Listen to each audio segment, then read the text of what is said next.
Digestion in human beings. Human beings take food through mouth and digest it in specific organs for digestion.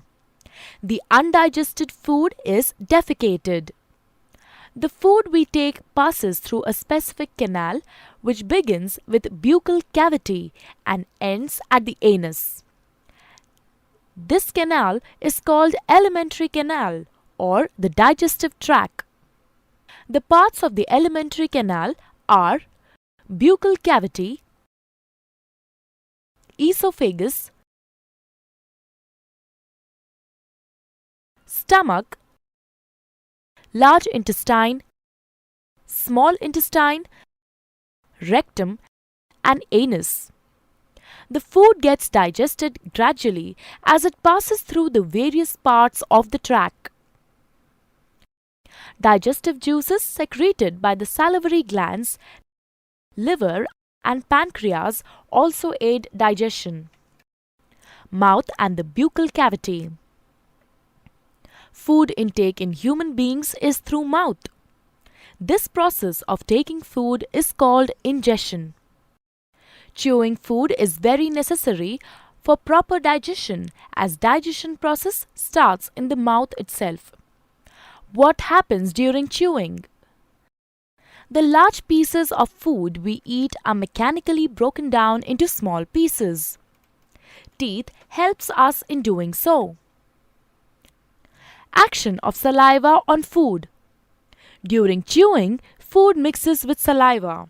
Saliva is secreted from salivary glands located on the lower jaw between the tongue and teeth. Saliva converts starch in the food into sugars and also softens the food. Tongue. Taste of food can be detected by the taste buds present on the tongue. Tongue is a fleshy muscular organ attached to the floor of the buccal cavity. It is free at the front and moves in all directions. Taste buds appear as small bumps on the tongue and have different regions which help us enjoy different tastes. Esophagus or food pipe. The swallowed food from the mouth passes onto the esophagus. The epiglottis, which is a flap-like structure behind the tongue, directs the food into the esophagus and prevents entry into the larynx. The peristaltic movements of the esophagus helps the food to move down the tract till it reaches the stomach. Stomach. Stomach is a bag-like structure with thick wall. It is in the shape of a flattened U and is the widest part in the alimentary canal.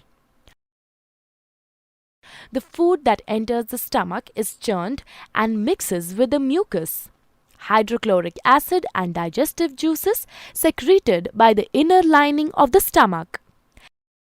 The acid helps to kill the bacteria present in the food. It also makes the medium in the stomach acidic. The digestive juices secreted by the stomach break down proteins into simpler substances. Then the food is emptied into small intestine. Small intestine. Small intestine is a highly coiled structure and is about 7.5 meters long. As soon as the small intestine receives food from the stomach, the digestive juices from liver and pancreas are mixed into it. Liver. Liver is the largest gland in the human body and is situated in the upper side of the abdomen. To the right, it is reddish-brown in color. It secretes bile, which breaks down fats. Bile is stored in gallbladder between meals. Pancreas. Pancreas is a leaf-shaped and cream-colored gland located just below the stomach.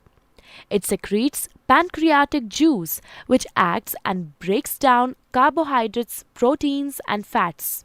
After this is completed, the partially digested food reaches the lower part of the small intestine, where intestinal juices act upon the food and completes digestion of any remaining components in food. The carbohydrates in the food break down into sugars like glucose, fats into fatty acids, and glycerol, and proteins into amino acids. The food consumed is digested and is now ready to be absorbed into the blood. Absorption of food in the small intestine. The inner wall of the small intestine has finger-like projections called villi, which have a network of thin blood vessels close to the surface. The villus increases the surface area of absorption and absorbs the digested food materials. The substances thus absorbed are transported through the bloodstream to different organs in the body and are used to build complex substances like proteins. This process is called assimilation. In the cells, glucose breaks down into carbon dioxide and water with the help of oxygen and releases energy. The undigested and unabsorbed food enters the large intestine. Large intestine. The large intestine is wider than small intestine and measures 1.5 meters in length. Once the undigested food enters the large intestine, it absorbs water and some salts from it and passes the remaining waste into the rectum. Here it remains as semi-solid fecus. The fecal matter is removed through the anus. This is called egestion.